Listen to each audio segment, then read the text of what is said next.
Bonjour, bonsoir, chers abonnés de la chaîne Sam Djongal officielle. Nous vous croyons nombreux qui nous suivent presque régulièrement.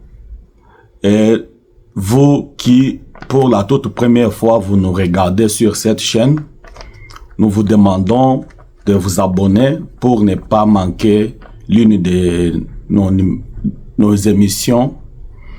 Alors, pour que nous puissions rester ensemble encore comme une grande communauté. Je suis Samuel Ngalamouloumé, votre serviteur, bien sûr. Je m'appelle serviteur, pourquoi? Parce que nous sommes là pour servir. Ce n'est pas un serviteur de Dieu ou bien non, c'est un serviteur de la République. On est là pour parler de la République, aussi pour parler de l'Afrique et du monde. Mais vu la situation actuelle du pays, je souhaite m'appeler serviteur de la République parce que c'est le seul pays que Dieu nous a donné, la seule terre que Dieu nous a offerte. Bien sûr, plusieurs d'entre nous qui sont à l'extérieur du pays peuvent s'acquérir d'une autre nationalité pour des raisons que beaucoup ignorent. Parce que nous qui sommes à l'extérieur du pays, que ce soit en Amérique où nous sommes, que ce soit en Europe, que ce soit en Asie, que ce soit en Afrique, même en Australie, beaucoup de nos frères changent de nos nationalités, non pas parce qu'ils en veulent, non pas parce que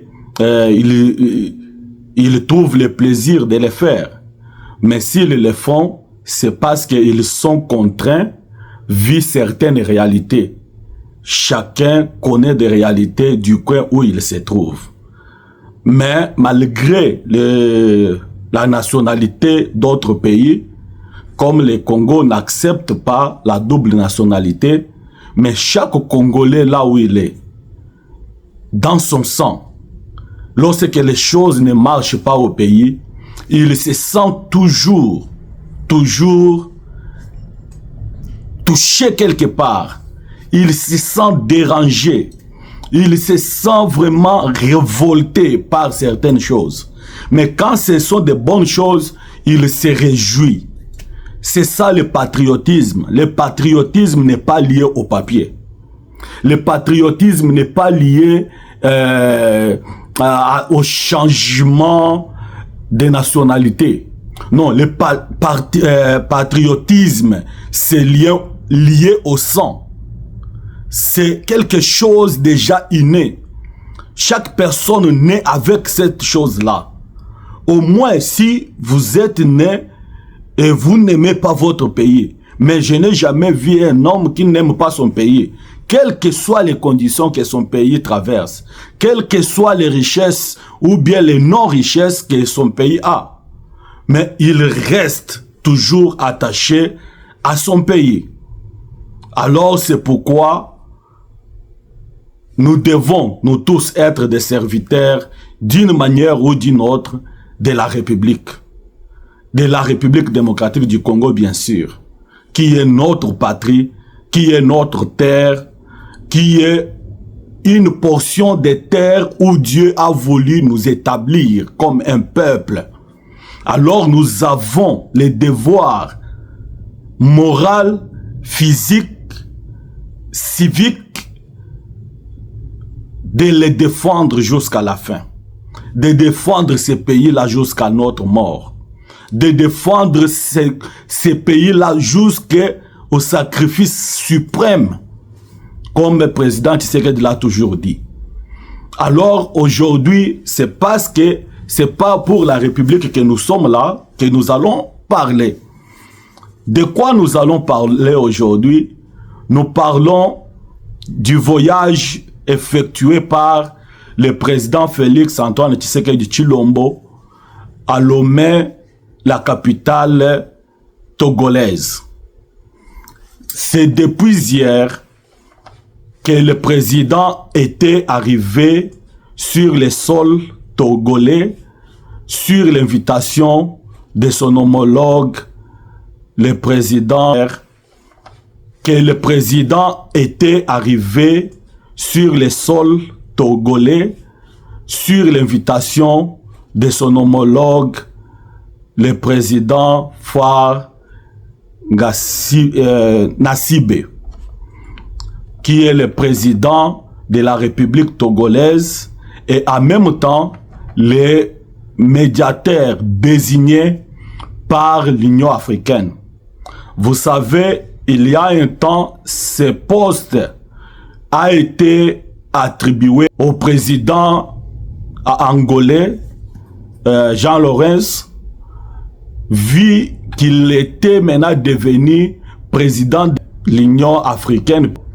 Alors il était obligé de ne pas vu ses occupations, il avait refusé de ne pas continuer à être médiateur dans le conflit qui oppose Congo et le Rwanda. C'est ainsi que l'Union africaine a désigné, ou bien avait désigné, le président togolais pour assurer ou bien assumer ces responsabilités-là. Et vous avez toujours vu, quand il y a des problèmes liés ou bien une discussion liée au problème de l'ère de l'Est du Congo, le médiateur est toujours présent. Même au niveau de Washington, lors de la signature de l'accord plutôt de paix entre les deux présidents congolais et rwandais par la médiation américaine, vous avez vu que parmi les invités du président Donald Trump comme témoin de cet acte, il y avait le président togolais être invité 2 fois à l'intervalle d'une semaine, je pense bien, en Angola, le chef de l'État de la République démocratique du Congo, son Excellence, Monsieur le Président Félix Antoine Tshisekedi, a rehaussé encore de sa présence à Lomé, la capitale togolaise, sur l'invitation de son homologue Faure Gnassingbé, qui en fait est le président du Togo et le médiateur désigné de l'Union africaine dans la guerre qui oppose ou bien le conflit qui oppose le Congo et le Rwanda. Cette visite s'aligne dans le cadre des discussions relatives à la situation sécuritaire à l'est de la République démocratique du Congo.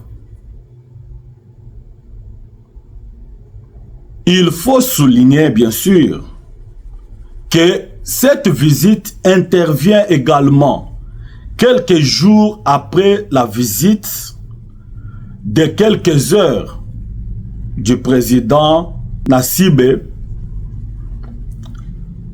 à Kinshasa pour rencontrer son homologue congolais et discuter sur la question cruciale de la sécurité à l'est du pays. Alors la question que nous pouvons nous poser, parce que nous sommes censés bien sûr faire certaines analyses sur ce qui se passe dans notre pays. C'est le droit le plus légitime de le faire. Parce que le Congo reste le seul pays que Dieu nous a donné. La seule portion de terre sur laquelle Dieu a voulu nous placer. Quelles que soient d'autres nationalités que beaucoup ont vu certaines réalités, Parce que nous sommes sans ignorer que beaucoup de nos frères qui sont à l'extérieur du pays, s'ils ont acquis une autre nationalité, ce n'est pas parce qu'ils en voulaient, ce n'est pas parce qu'ils en étaient pour, mais c'est vu certaines réalités qu'ils ont rencontrées dans chaque coin où ils se trouvent, qu'ils ont pu adopter l'option de s'acquérir d'une autre nationalité. Bien sûr, le président avait promis à ses compatriotes qu'il fera de son effort pour pouvoir faire accepter dans notre pays la double nationalité, qui n'est pas une mauvaise chose non plus. Parce que plusieurs pays en ont, plusieurs pays en Afrique, ils ont accepté la double nationalité. Parce que quelqu'un peut changer la nationalité, mais quelqu'un ne changera pas le patriotisme. Le patriotisme, c'est lié au sang. Alors, je disais donc que, face à tout ce que j'ai dit concernant la visite du président Félix Antoine Tshisekedi Tshilombo à Togo, pour discuter avec son homologue, qui est en fait le médiateur désigné de l'Union africaine dans les conflits qui opposent le Congo et le Rwanda. Ils ont discuté de la situation de l'Est. Parce que cette situation n'inquiète pas seulement les Congolais. Cette situation inquiète la région des Grands Lacs, inquiète les pays africains, tous les pays africains. Bien sûr, certains pays veulent être toujours que le Congo reste dans ces conditions-là, mais la plupart, ça les inquiète.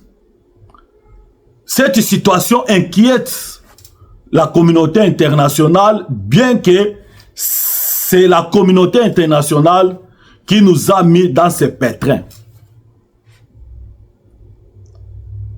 Et qui ne veut pas imposer des sanctions au Rwanda pour au moins le pousser au bout.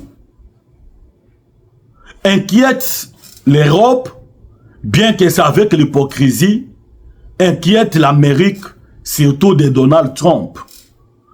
Parce que nous ne pouvons pas parler des autres régimes qui se sont succédés en Amérique. Vous savez que la guerre que nous avons au Congo, c'est une guerre qui nous a été imposée, dont l'origine, dont le plan a été conçu et mis en œuvre ici en Amérique par les démocrates. Les archives en parlent. Ils voulaient, tellement qu'ils voulaient se débarrasser de Mobutu. À tout prix, ils voulaient se débarrasser de Mobutu. Ils nous ont cherché quelqu'un. Mais Donald Trump n'est pas dans cette lignée-là. Il est dans la lignée de la paix. C'est pourquoi vous avez vu ces accords être signés. Mais comme les médiateurs, les facilitateurs n'imposent pas la paix, c'est ainsi que le Rwanda continue à se voir comme si il est le plus fort. Comme si c'est lui qui sait manipuler les armes. Comme si c'est lui qui est maintenant le tout-puissant de l'Afrique, surtout de la région des Grands Lacs. Alors, vu tout ce que je viens de dire, vu comment est-ce que le président Félix Antoine Tshisekedi Tshilombo depuis son accession à à la tête de notre pays plutôt, je m'en excuse, depuis 2019 jusqu'à aujourd'hui, il se bat. Il ne dort pas des fois dans sa maison. Il est toujours entre les deux avions. Ce qui n'est pas chose facile. Nous devons le dire. Nous devons le dire plutôt. Parce que voyager, ça n'a pas toujours été facile. Pour ceux qui, c'est la toute première fois, deuxième fois, troisième fois, voyager c'est facile. Parce qu'ils trouvent plaisir de le faire. Ils n'ont jamais voyagé. Ils sont enthousiasmés de le faire. Mais pour ceux qui ont déjà voyagé, comme président Félix, depuis avant même qu'il soit le président, il était toujours entre les deux avions, bien que ce n'était pas de la même manière qu'il le fait aujourd'hui. Voyager, ce n'est pas facile. Mes frères, ce n'est pas facile. Moi, des fois, quand je voyage, je pars en Chine ou bien en Turquie ou bien dans d'autres pays. Vous vous rendez compte, surtout parce que de l'Amérique jusqu'en Turquie, par exemple, nous faisons plus de 20 heures. Il y a des avions avec des escales, vous faites au moins 26-27 heures. Mais avec un escale, vous pouvez faire au moins 22-23 heures. Mais vous êtes assis. Des fois, le pied gonfle. Vous avez même du mal à vous asseoir encore sur la chaise. Pourquoi? Parce que ça prend du temps. Alors voyager, ça n'a pas toujours été facile. Quand vous voyez le président le faire, c'est un sacrifice énorme qu'il est en train de faire. Mais il le fait pour un but. Pour donner la paix à son peuple. Pour accomplir son vœu. Pour accomplir sa promesse faite aux enfants de l'Est et à tous les peuples congolais de manière générale. Il le fait. Il accepte de souffrir dans les avions, mais de trouver solution. Il l'a fait. Personne ne peut ignorer. Personne ne peut tout ignorer, sauf reconnaître que sur le plan diplomatique, Félix Antoine Tshisekedi a fourni beaucoup d'efforts et nous avons vu des retombées. Mais le président de la République, qu'on se pose certaines questions. Après avoir parcouru tout ça, après avoir effectué tous ces voyages pour trouver des solutions de l'Est, après avoir rencontré tout ce que vous avez rencontré pendant les voyages effectués, pensez-vous que nous devons toujours rester figés sur la diplomatie? Donner toujours la confiance à la diplomatie? Parce qu'il y avait de l'espoir pour les accords de Doha et de Washington. Mais j'ai comme l'impression que cet espoir-là commence un peu à s'envoler dans les chefs des Congolais. Pourquoi? Parce qu'il n'y a pas de résultat. On peut se le dire pour ce moment. Bien sûr, nous continuons à espérer. Nous continuons à croire au savoir-faire des Américains surtout. Mais de l'autre côté, il n'y a pas cette volonté-là.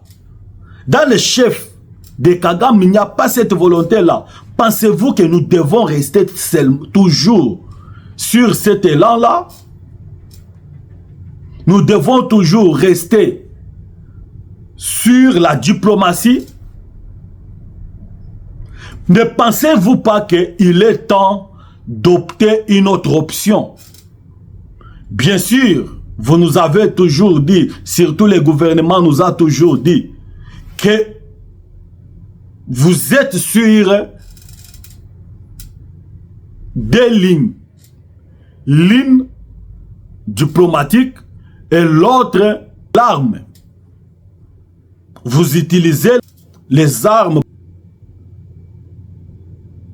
Vous trouvez que l'utilisation des armes que vous avez commencé, c'est assez, ou bien il faut changer de stratégie.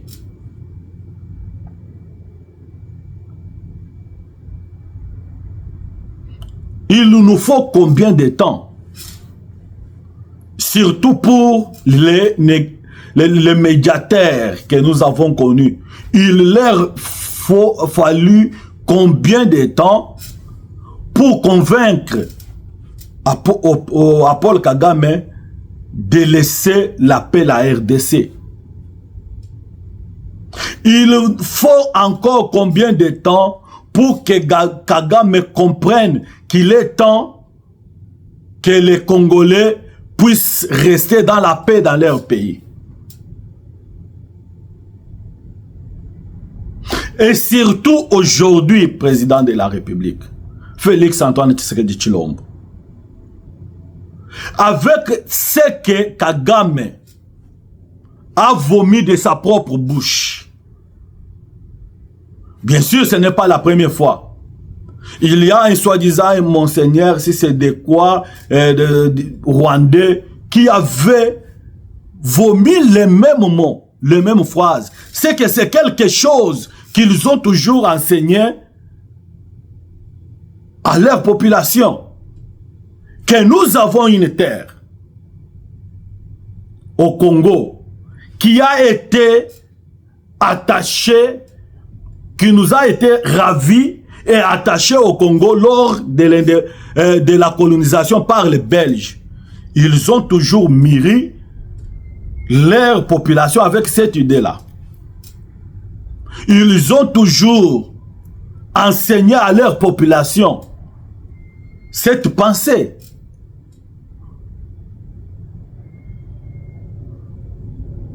Alors parce qu'ils ont ça dans la tête, pensez-vous qu'ils vont laisser les armes pour s'allier au plan diplomatique? Parce qu'ils savent que sur le plan diplomatique, ils n'auront pas les soi-disant terres, quelque chose qui n'est pas correct. Parce que j'en avais démontré, c'était hier que j'ai fait un numéro sur ça. J'ai démontré comment est-ce que les frontières que nous connaissons aujourd'hui, bien sûr, au moins pour le Soudan, qui s'est subdivisé, mais le Soudan était encore uni. Les frontières que les pays africains connaissent aujourd'hui n'ont pas été déterminées lors de la colonisation. Non, c'était bien avant la colonisation. Lorsque les colons, les Belges et les Européens surtout, sont arrivés en Afrique. Depuis, vers les années 1800, d'autres bien avant, ils ont trouvé une terre à conquérir. Alors, en se trouvant sur les sols africains, ils se sont donné des portions de terre que nous appelons les pays aujourd'hui. Mais il y avait un problème, j'avais oublié de dire ça. Il y avait un problème surtout au niveau de l'Afrique centrale, surtout au Congo, où il n'y avait personne parce qu'à l'époque, Léopold II n'était pas même là. Alors le Congo était une terre neutre. Il y avait des gens de gauche, des Portugais, des Français, des Anglais qui venaient, qui voulaient maintenant. Donc, chacun voulait prendre une partie du Congo. Alors, ça voulait au moins créer des affrontements entre eux. C'est l'une des raisons de la conférence de Berlin. Donc, le partage de l'Afrique et division de l'Afrique, déterminer les frontières des pays africains. Et c'est pourquoi, à l'époque, les conférenciers de Berlin ont décidé de ne pas donner le Congo à une puissance. À une puissance. Pourquoi? Parce que la puissance qui aura en charge le Congo peut-être refuserait aux autres de venir puiser les richesses du Congo. Parce qu'ils savaient qu'il y avait autant de richesses au Congo. Ils ont accepté de donner ça à un individu, Léopold II. Je ne dirai pas plus, je reviens pour dire que Kagame doit étudier l'histoire de l'Afrique. Il doit consulter les archives de la conférence de Berlin pour connaître les vraies frontières. La Belgique n'avait pas touché aux frontières du pays, bien qu'à un moment j'avais dit ça, que la Belgique a géré à un moment les 3 pays, Congo, le Rwanda et le Burundi.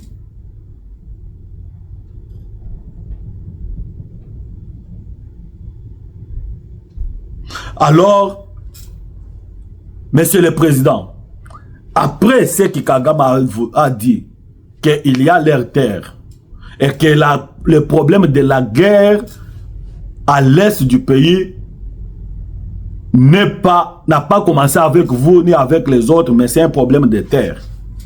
Pensez-vous que Kagame va écouter ou bien s'agenouiller devant les résolutions que vous trouverez sur le plan diplomatique? Je ne crois pas. Il est temps de montrer que nous avons la capacité de faire les rapports de force. La question de la guerre, c'est une question de rapport de force. Cette question que nous avons, c'est une question essentielle de l'existence même de notre pays. Il nous faut s'élever. Président de la République, il faut s'élever, Monsieur le Président. Vous nous avez, par l'entremise de son Excellence Adolphe Muzito, dit qu'il y a au moins plus de 5 milliards de dollars que vous avez, ou bien que vous allez allouer aux efforts de guerre. Oui, c'est une bonne décision. Il faut que le Congo se prenne en charge. À la place de chercher les négociateurs, les médiateurs, vaut mieux chercher maintenant les alliés du Congo. Quels sont les alliés du Congo? Est-ce que ça a été l'un de vos points de diplomate lorsque vous effectuez tous ces déplacements? Cherchez les vrais alliés du Congo. Le pays prêt à s'engager lorsque le Congo sera dans la guerre. Ce n'est pas une question de faiblesse. Les Européens ont cherché le pays pendant qu'il y avait la guerre. Ils ont cherché les alliés jusqu'à imposer même aux pays qu'ils colonisaient d'aller combattre à leur place, à côté de leurs militaires. Ce n'est pas une question de faiblesse. Le Congo doit s'affirmer sur le plan militaire. Le Congo doit s'affirmer sur le plan armement. Prouver au monde que le Rwanda n'est rien, si ce n'est pas l'infiltration que vous êtes en train de démanteler. Monsieur le Président, vous avez beaucoup de mérites. Vous avez beaucoup de mérites. Il vous reste seulement la question ici de la guerre de l'Est, finir avec le Rwanda pour que vous deveniez l'héros national, les vrais. Ce ne sont pas les autres, les vrais héros nationaux comme Lumumba. Vous êtes à un pas. Ne quittez pas le pouvoir sans mettre Kagame à genoux. Alors c'est facile avec la guerre. C'est facile avec la guerre. Ok, merci. Je ne voulais pas être long.